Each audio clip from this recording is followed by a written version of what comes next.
Bonjour à tous. Bonjour à tous. Merci d'être venus si nombreux. Voilà, aujourd'hui on va vous parler de la Web Crypto API. Juste avant de commencer, en fait, ce talk-là, il a été prévu pour un lab de 3 heures et le but c'était de coder une application avec du chiffrement de bout en bout ensemble, mais la team Devox, ils nous ont conseillé de le présenter plutôt sous forme de Tools in Action. On vous prévient, ça va être intense en termes de notions de cryptographie et de code. Mais voilà, on va quand même vous montrer la Web Crypto API in action dans un vrai exemple. De plus, on n'est pas des experts en sécurité, on est des gens, enfin des développeurs lambda, et en gros l'idée c'était de voir un petit peu ce qu'on pouvait faire avec la Crypto API, donc voilà. Je vais commencer par me présenter, je m'appelle Fedi Salah, je suis un développeur, je fais du front, du back avec plusieurs technos différentes, je bosse à la société Sali. Et du coup, moi je m'appelle Mathieu Ancelin, donc je suis aussi développeur full stack, je fais un peu de tout, du front, du réseau bas niveau. Je travaille sur un projet qui s'appelle Autoroshi, c'est un reverse proxy HTTP qui est open sourcé par la Maïf. Donc voilà, et on travaille tous les deux pour la société Serly. On va attaquer directement dans le vif du sujet. Lorsqu'on on va parler de crypto, il y a des notions qu'on doit connaître. Voilà, pour ceux qui ne connaissent pas, on va parler par exemple de hachage. C'est quoi le hachage? C'est une fonction mathématique qu'on applique sur un message et ça nous sort une suite de chiffres. Par définition, un hachage, il est irréversible et il est unique. Si on change le message, le résultat du hachage, ça change. Après, pour un même message, si on applique la même fonction de hachage, on obtient forcément le même résultat de hachage. Et du coup, on peut imaginer un dictionnaire où on définit tous les mots avec toutes les fonctions de hachage. Et du coup, avec ça, on peut faire un peu l'opération inverse à partir d'une suite de chiffres, déduire le message originel.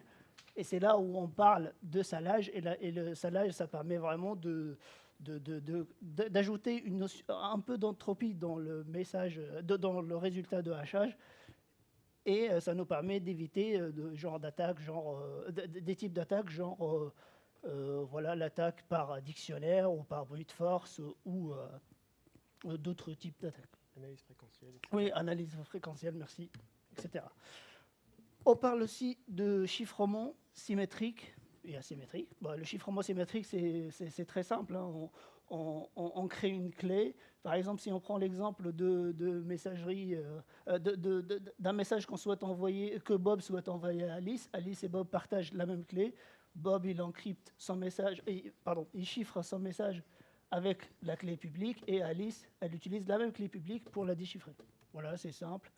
On parle aussi de chiffrement asymétrique. Comme son nom l'indique, c'est asymétrique, donc on va utiliser une paire de clés, une clé publique, une clé privée.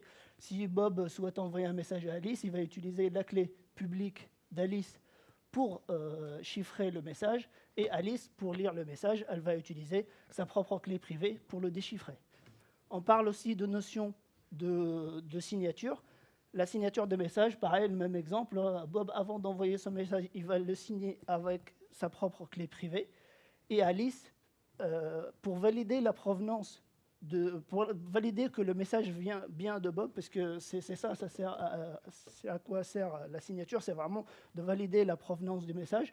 Alice, pour qu'elle s'assure que le message vient de Bob, elle va utiliser la clé publique de Bob pour vérifier la signature. Si on combine les deux, pour envoyer un message bien chiffré, Bob et Alice s'échangent les clés publiques. Bob, avant d'envoyer son message, il va le chiffrer avec sa propre clé privée, la clé publique d'Alice, pardon. Il va le signer avec sa propre clé privée. Et Alice, elle valide que le message vient bien de Bob avec la clé publique de Bob, et elle va le déchiffrer avec sa clé privée. Là, maintenant, on va parler de la Web Crypto API. Je laisse Mathieu vous parler de ça. Donc la Web Crypto API, finalement, c'est une recommandation du W3C qui a été commencée dans les années 2012, fin 2012, et qui a été finalisée en 2017, début 2017.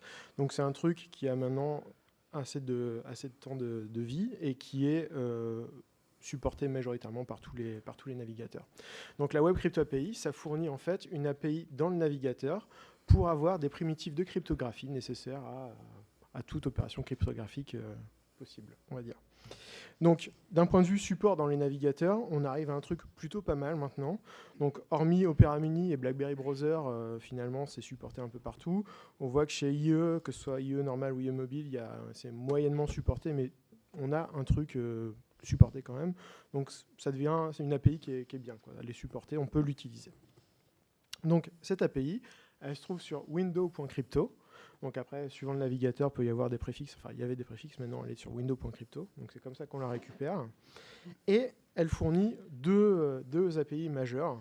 Donc on a le getRandomValue, donc auquel on va passer un tableau de bytes qui sera rempli par l'API crypto avec des valeurs pseudo-aléatoires qui sont satisfaisantes d'un point de vue cryptographique, mais pas trop longues à générer, forcément. Et ensuite, on a Subtel. Et Subtel, c'est vraiment l'API qui fournit les primitives de cryptographie pour chiffrer, déchiffrer, signer, vérifier, générer des clés, qu'elles soient AES, RSA, etc., etc. Et on a la notion d'import et d'export de clés. Donc là, ça permet en fait de prendre, par exemple, une clé qui a un sens pour la Web Crypto API et de la sérialiser en JSON, donc sous un format qui s'appelle le JSON Web Key, et qui, en fait, c'est juste un objet JSON avec diverses informations pour représenter une clé et potentiellement la stocker quelque part. Donc, une petite anecdote, une petite subtilité de l'API. Donc, pourquoi window.crypto.subtel? En gros, ce nom, c'est les gens qui ont créé l'API, ils ont mis ce nom pour dire que ce qui est disponible dans Subtel, c'est assez subtil à utiliser et que du coup, attention, hein, il y a danger, il faut utiliser ça en sachant ce qu'on fait, sinon on fait facilement n'importe quoi. Donc voilà, c'est pour ça. Du coup, d'un point de vue algo supporté, donc la spec, elle donne tout un tas d'algos qu'il est nécessaire de supporter. Donc au début, les navigateurs implémentaient ou pas ces algorithmes, suivant un peu leurs besoins. C'est quelque chose qui est de moins en moins vrai, donc c'est très bien. Donc ça veut dire qu'on peut faire maintenant de la dérivation de clés, du hachage avec du SHA-1, SHA-256, du key wrapping, de la signature vérification en AES, en HMAC, en RSA, et pareil pour chiffrage, déchiffrage en AES, en RSA. Donc voilà, c'est tout ce qui est supporté maintenant. J'imagine qu'il y aura des mises à jour, mais pour l'instant, voilà ce qu'on peut faire. D'accord. Du coup, maintenant, on a vu un peu l'API et qu'est-ce qu'on peut faire avec. C'est quoi les méthodes de l'API? La question qui peut se poser, mais en quoi c'est utile? En fait, la Web Crypto API permet d'implémenter une solution de chiffrement de bout en bout. C'est idéal pour implémenter une solution type Zero Knowledge Architecture. On peut aussi utiliser la Web Crypto API pour faire du multifactor authentication. Je ne sais pas s'il y a des devices qu'on peut, par exemple, plugger dans notre machine et qui permettent de générer un challenge cryptographique. Et grâce à la Web Crypto API, on peut les résoudre, ces challenges cryptographiques. Et là, ça permet vraiment d'authentifier des personnes. On peut aussi les utiliser pour protéger des documents, les chiffrer, les signer. On peut aussi l'utiliser pour garantir l'intégrité des données, c'est-à-dire si jamais notre appli web, elle utilise du cache, genre dans le local storage ou des trucs comme ça, on peut imaginer les signer avec une clé et après au moment où on va les lire, bien vérifier la signature, comme ça on est sûr que le message n'a pas été modifié. Et on peut aussi en faire du secure messaging, qui est une solution de messagerie de bout en bout, et c'est pour ça on vous a préparer une application qu'on a codée, c'est une application de messagerie de bout en bout. L'idée, c'est vraiment de vous montrer qu'est-ce qu'on peut faire avec la Web Crypto API. Donc, on a choisi de faire du chiffrement que côté client. Voilà, comme on avait dit tout à l'heure, hein, on n'est pas des experts en crypto et du coup, on n'a pas suivi l'état de l'art. On n'a pas, par exemple, implémenté le protocole Signal. Juste pour info, le protocole Signal, c'est le protocole à implémenter lorsqu'on fait de la messagerie sécurisée. C'est implémenté par WhatsApp, Messenger, même Allo Google en mode incognito, ils implémentent ça. Du coup... T'as pas fait ta blague sur Signal et Colgate? Ah oui, pardon. Le code, il est disponible là. On va vous partager les slides à la fin de la session. Et le code, il est disponible là. Et voilà, on va vous montrer là en démo l'application. L'idée, c'est vraiment, en fait, on a fait une plateforme sur laquelle on peut se connecter. On n'a rien enregistré au côté local storage, c'est-à-dire à chaque rafraîchissement de la page, on va vraiment redemander à l'utilisateur de se authentifier. Et après, l'idée, c'est qu'ils se connectent, ils envoient des messages. Au début, on n'a pas implémenté de crypto, on va juste voir, Bob, il va s'envoyer un message à lui-même, il va le voir, on vérifie l'état du serveur, bah, il y a des métadatas qu'on a enregistrés sur Bob, c'est pas très important, et après là, on voit le contenu du message qui est complètement en clair. Et là, maintenant, on va utiliser la Web Crypto API, on s'authentifie, et après, Bob, de la même manière, il s'envoie un message. Hop là. Voilà. Et on va vérifier l'état. On voit qu'il y a un password qui est haché, voilà. Il y a un cell qui a été généré, une paire de clés publiques, clés privées. Une JSON WebKey, là, par exemple. Voilà, une JSON WebKey aussi, sous ce format-là. Et après, on voit que le message, il est bien chiffré. On ne peut pas voir le contenu. Du coup, je laisse Mathieu vous montrer ce qu'il y a sous le capot, comment on a fait pour implémenter tout ça.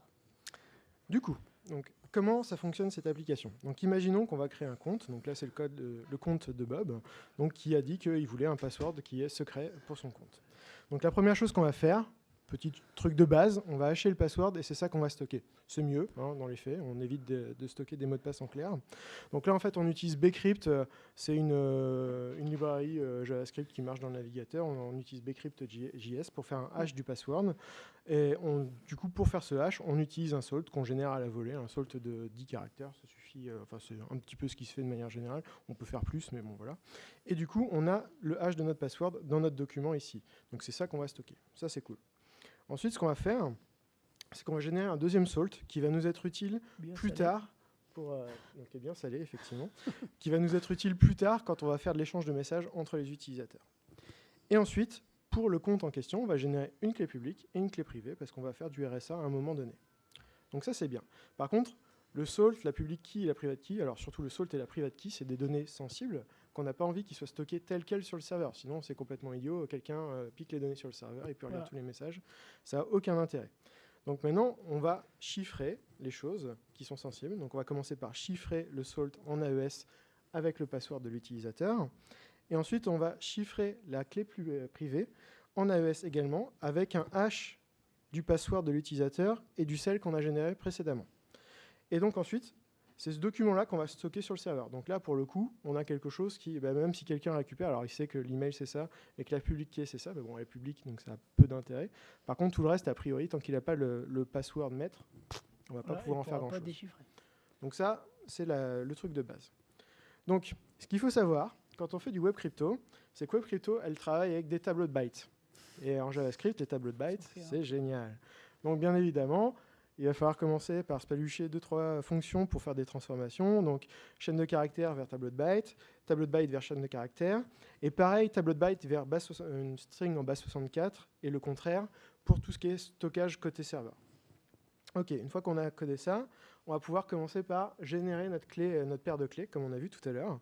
Donc là, on utilise subtle.generateKey. Donc on lui passe le nom de l'algorithme. Donc nous, en l'occurrence, c'est du RSA OAEP. On dit qu'on veut une clé de 2048 bits avec du SHA-256, etc., etc. Ensuite, on va dire que cette clé, elle est exportable. Donc c'est-à-dire que cet objet-là, qui va être généré, on va pouvoir l'exporter sous forme de JSON WebKey.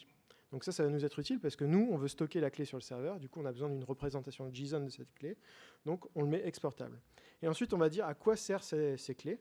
Donc là, en l'occurrence, c'est des clés qui vont servir à chiffrer et déchiffrer. On peut s'en servir pour faire d'autres choses, mais une fois qu'on a dit c'est chiffré et déchiffré, on ne peut pas faire autre chose avec la clé qui a été générée. Et donc une fois qu'on a généré ces deux clés, eh bien, on va faire un export JWK sur ces deux clés pour pouvoir les stocker côté serveur. Donc l'export en question, on utilise subtle.exportKey, on dit qu'on a du JWK en entrée, on passe la clé, ça nous retourne une promesse avec l'objet JSON qui représente la clé en JWK. OK, bon, jusque-là, tout va bien. Donc ensuite, lorsque l'utilisateur va se loguer sur notre application, on va commencer déjà par faire une petite vérif serveur, c'est plutôt pas mal. Donc on va vérifier que le couple email et hash du password match côté serveur. On va retourner le profil de l'utilisateur au client. Donc une fois dans le client, on va déchiffrer le cell, donc AES decrypt avec le password que l'utilisateur vient de rentrer. On déchiffre la clé privée, donc pareil, on fait l'opération inverse, on rehash le password avec le cell et on décrypte en AES notre clé privée. Et à partir de ce moment-là, on oublie le mot de passe, on a ces deux trucs-là qui sont en session et on garde ça. Donc maintenant, qu'est-ce qui va se passer quand on va envoyer un message avec notre application ? Donc là, j'ai fait un petit document qui représente le message en question. Donc on a un message dans le contenu, vers qui on va, etc. Bon, ça, c'est des métadonnées qui ont de l'intérêt pour le côté applicatif. Donc, qu'est-ce qu'on va faire? Déjà, on va générer une clé aléatoire, unique et par message. Donc, c'est-à-dire qu'à chaque message, on va générer une clé aléatoire. Donc, on va utiliser crypto getRandomValue pour ça, parce que c'est fait pour ça. Donc, ça va nous générer c'est nous qui disons la taille, et ça nous renvoie une valeur aléatoire. Et donc cette clé, alors là, c'est une façon de faire un peu idiote. Je pense qu'il y a des choses bien meilleures, bien plus intelligentes à faire. Nous, on a fait un truc assez basique. Donc cette clé, on va s'en servir pour chiffrer le contenu du message en AES. Alors pourquoi on chiffre le contenu du message en AES? C'est parce que AES, il est vraiment fait pour travailler sur des gros volumes de données très rapidement. Alors que RSA est beaucoup plus gourmand et n'est pas forcément fait pour travailler sur des gros volumes de données.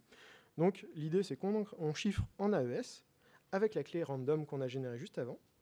Et ensuite, on va chiffrer la clé random en RSA avec la clé publique du destinataire du message. C'est un classique en fait en crypto. C'est au lieu d'encrypter de chiffrer le message avec un algorithme asymétrique parce que ça prend du temps, bah, en fait on chiffre une clé et après avec de l'asymétrique, et avec la clé on chiffre le message avec du symétrique. Comme ça, en termes de performance, on est bon. Et après, si on peut pas déchiffrer la clé, bah, on peut pas déchiffrer le contenu symétrique. Tout à fait. Et du coup, c'est vraiment ce document-là qu'on stocke, donc là qui est pour le coup assez illisible. Alors on a fait le choix de ne pas chiffrer les métadonnées et tout, on aurait pu faire des choses mieux, on aurait même pu signer le message. On a laissé ça volontairement simple à comprendre, dans le code en l'occurrence. Et donc voilà, on en est là. Donc on a envoyé notre message, donc il est stocké côté serveur, et l'autre personne va pouvoir lire le message. Donc petite subtilité, quand on a chiffré le message pour le destinataire, dans les faits, nous on n'est pas capable de déchiffrer le message, on n'a pas ce qu'il faut.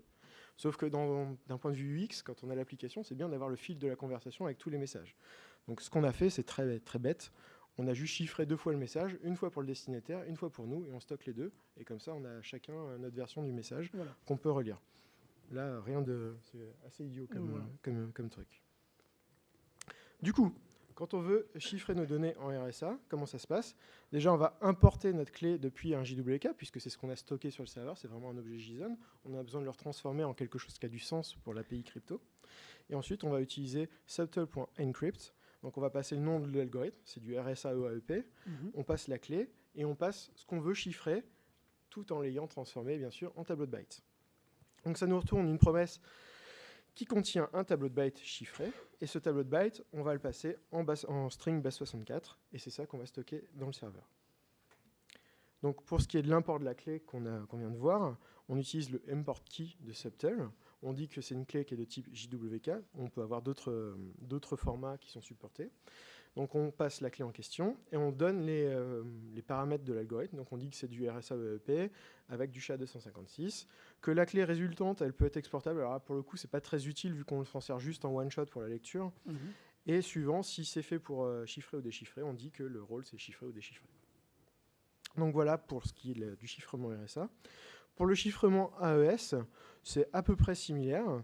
Au lieu d'importer la clé, vu que là c'est vraiment une chaîne de caractères, c'est le mot de passe potentiellement de l'utilisateur, on va dériver une clé à partir de ce secret, parce qu'en fait en AES on a besoin de clés qui font une taille bien particulière, donc on a un truc qui fait du padding, et, enfin bref, on a divers moyens de faire ça. Et puis on va utiliser pareil subtle.encrypt, qui là, quand on lui donne donc l'algorithme qui AES-CTR, donc à base de compteur, va avoir différents trucs de configuration qui sont bien propres à l'algorithme. Et donc, on va passer le compteur, à combien on pad, etc. Et donc, on lui passe la clé. On transforme le texte qu'on veut chiffrer en tableau de bytes. Et pareil que tout à l'heure, une fois que c'est fait, on passe ça en base 64. Et c'est bon, on peut stocker ça sur le serveur. Donc, maintenant, une fois que tout ça est stocké côté serveur et tout, et qu'on veut relire le message, donc là, on a notre message qui est complètement chiffré sur le serveur. Personne ne peut le lire hormis l'utilisateur à qui il est destiné. Donc ce qu'on va commencer par faire, c'est qu'on va déchiffrer la clé, la random key, grâce à notre clé privée personnelle. Et ensuite, on va déchiffrer le contenu du message en AES cette fois, en utilisant la random key qu'on vient juste de déchiffrer. Et c'est bon, on a un message qui est lisible par tout le monde. et on est super content parce qu'on a notre message que personne d'autre que nous peut lire et c'est super. Donc d'un point de vue API Web Crypto, donc le déchiffrage, ça se passe vraiment comme le chiffrage. On importe la clé, je ne vous refais pas le code. On utilise Decrypt, on passe le nom de l'algorithme, la clé. On n'oublie pas la petite transformation, cette fois c'est du base64 qu'on avait stocké dans le serveur en tableau de bytes. Et ensuite on passe du tableau de bytes déchiffré en chaîne de caractères ASCII. Et hop, on a notre message. Pour AES, c'est exactement pareil. On repasse, donc on dérive la clé, on déchiffre le nom de l'algorithme. Et là, il faut repasser exactement la même configuration de l'algorithme pour que ça marche de la même manière. Voilà. Et on n'oublie pas base64 et byte-to-string, ça marche à peu près de la même façon. Donc voilà, globalement, on a fait un petit tour d'horizon de comment les choses doivent fonctionner. Alors, je ne sais pas vous, moi l'API, je ne la trouve pas super fluente à utiliser. C'est même un petit peu chaud. C'est même subtil. C'est assez subtil, en fait. Exactement. En fait, pour tout dire, là, je vous ai montré vraiment des algos super simples à configurer. Il y a des trucs où il y a une palette comme ça de paramètres à passer et tout. On peut vraiment facilement se perdre dans l'API. Et du coup, c'est pas simple à utiliser. Moi, j'ai passé longtemps pour arriver à monter la démo qui fonctionne. Du coup, il y a un type qui s'est dit exactement la même chose et qui, sur GitHub, il a monté un petit projet dans lequel il montre un exemple de chaque fonction avec chaque algorithme de la web crypto parce qu'il ne trouvait pas d'exemple formel quelque part sur Internet. Donc, ce truc, c'est vraiment une super base pour commencer. Si vous voulez vraiment utiliser l'API web crypto, vous allez sur ce projet GitHub et là-dessus, vous avez tout ce dont vous avez besoin. Du coup, la question après cette démo, on a vu qu'est-ce qu'on pouvait faire avec la web crypto. Est-ce qu'on se lance ou pas? La réponse, on va dire oui et non. Oui, parce que ça marche et voilà, on l'a prouvé. Hein, on a réussi à chiffrer, déchiffrer des messages et ça marche plutôt bien. En termes de sécurité, on est plutôt pas mal. Par contre, non, comme l'avait dit Mathieu, hein, l'API, elle est un peu casse-gueule. Il faut vraiment être du coin pour bien la manipuler. Du coup, ce qu'on vous préconise, du coup, c'est vraiment d'utiliser des libs. Hein. Après, il faut tomber sur la bonne lib parce que les libs en crypto, dans l'écosystème de la cryptographie, les libs ne sont pas très bien maintenus. Hein. Il faut tomber sur la bonne. Là, on vous a mis un petit lien pour voir la liste des libs qu'on peut utiliser, qui tournent autour de la crypto. Après, il y a JS Encrypt, il y a OpenPGP. JS Encrypt, c'est une lib purement JavaScript. Hein. Du coup, ça n'utilise pas vraiment la web crypto. Ça fait de la crypto sur le navigateur. Par contre, voilà, c'est du JavaScript. Donc, vous manipulez un contenu assez important avec des algorithmes de chiffrement qui sont assez balèzes. Ça peut prendre du temps. Voilà. Du coup, c'est simple à écrire. Hein. On peut instancier l'objet, on set la clé publique, en 2 lignes de code, on peut chiffrer et déchiffrer le message. Il y a l'autre lib qui est plutôt beaucoup plus intéressante, c'est la lib OpenPGP. La lib OpenPGP, elle vous fournit une implémentation de la Web Crypto API si votre navigateur ne supporte pas la Web Crypto API. Par contre, si votre navigateur le supporte, elle fallback sur l'implémentation par défaut. Et c'est là où c'est très intéressant.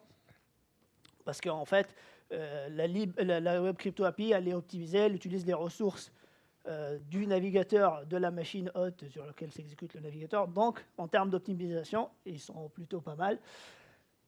Elle est un peu plus verbeuse. Hein. On voit, pour chiffrer, déchiffrer, l'API, elle est comme ça. Par contre, vous voyez aussi une petite astuce, c'est qu'on met ça dans des web workers. Parce que voilà, il ne faut pas friser l'UI de l'utilisateur. Et comme ça, vu que c'est un traitement assez intensif pour chiffrer et déchiffrer des données, on met ça dans un web worker. Une fois que c'est fait, on envoie le message vers l'IHM le worker de l'UI. Et du coup, on va afficher les données. Du coup, on va vous montrer une petite démo. D'ailleurs, dans notre code, on n'a pas juste implémenté la Web Crypto API, on a aussi implémenté OpenPGP, on a la version JS Encrypt, voilà. Du coup, pour OpenPGP, il y a un autre truc que je ne vous ai pas dit, on va le voir là tout de suite. C'est que OpenPGP, en fait, ça utilise le format OpenPGP. Du coup, toutes les clés qui sont générées sont compatibles avec n'importe quelle lib qui supporte ce format-là.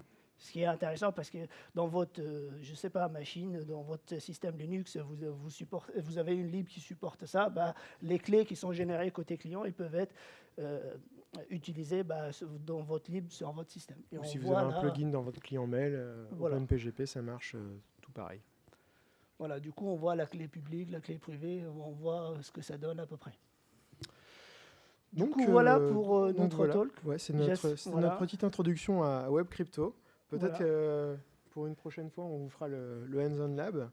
Donc en attendant, le code est sur GitHub. On va vous partager les slides juste après à la fin de la session sur Twitter. Je ne sais pas comment on va faire. Voilà. On va voir ça. N'hésitez pas à aller regarder dedans si vous voulez des exemples beaucoup plus concrets que ce qu'on a eu le temps de vous montrer là en 25 minutes. Exactement. Et puis là, il nous reste quelques minutes pour des questions. Donc surtout, n'hésitez pas. On va essayer d'y répondre si c'est possible. C'est ça. Donc, voilà. Et on va répéter les questions. On va répéter les questions.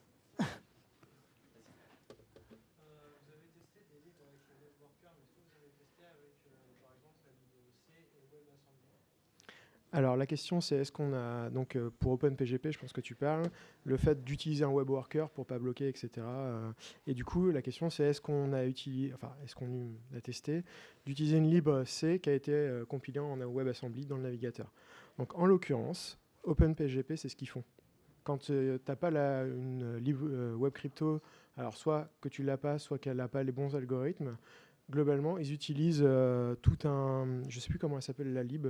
En gros, c'est une libc qui a été nettoyée de tout ce qu'ils n'ont pas besoin et qui a été compilée en WebAssembly. Et du coup, c'est ça qui est utilisé. Et qui marche dans le worker, en l'occurrence, vu qu'ils ont besoin de ne pas friser le thread UI. C'est bien pour ça, de toute façon, que la Web Crypto API, elle te renvoie des promesses. Voilà exactement ce que j'allais dire. C'est intéressant, j'ai dû appuyer sur un truc. Bref. Ça fait pas partie de la démo. Ouais, tout à fait.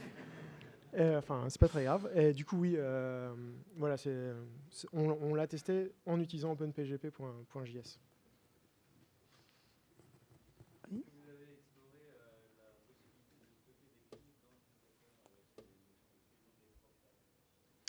Alors, la question c'est est-ce qu'on a essayé de stocker les clés plutôt que sur le serveur, sur le navigateur, avec la notion de clé non exportable, etc. Je vous avoue que non. En l'occurrence, je ne sais pas s'il y a un keystore dans le navigateur qui est capable de faire ça, parce que pour le coup, même si on le met dans le local storage, on a besoin d'avoir un format serialisable, parce que le local storage, il a besoin d'une chaîne de caractères. Du coup, je suis pas sûr que...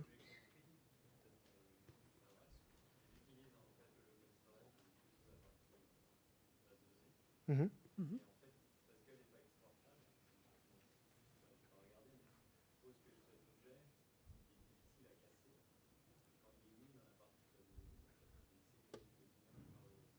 D'accord. Donc en gros, juste la réponse, c'est que ils utilisent le local storage, mais plutôt la partie base de données pour stocker la clé telle qu'elle, et du coup, elle est difficilement accessible vu qu'elle est dans son format brut, enfin d'origine, quoi. Est-ce qu'il y a d'autres questions? Bon, en tout cas, si une question vous vient, n'hésitez pas, on sera là pendant les 3 jours. Sur Twitter ou même ici, il n'y a pas... Voilà, n'hésitez pas. Merci.